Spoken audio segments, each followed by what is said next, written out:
ప్రస్తుతం మనం చూస్తున్న ఆలయం హైదరాబాద్ నుంచి 513 కిలోమీటర్ల దూరంలో ఉంది.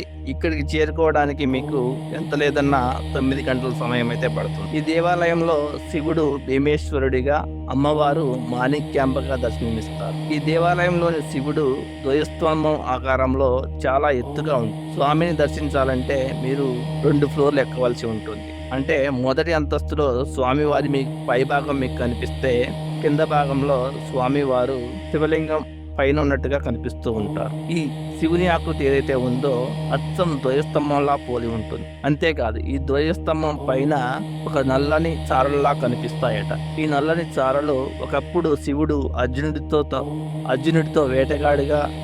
ఈ వీడియో మీకు నచ్చినా, ఇన్ఫర్మేటివ్ అనిపించినా లైక్ చేయండి, షేర్ చేయండి. ఇలాంటి మరిన్ని వీడియోస్ కోసం మన ఛానల్ ని సబ్స్క్రైబ్ చేయండి. ఫుల్ వీడియో కావాలంటే కింద చెక్ చేయండి. Thank you.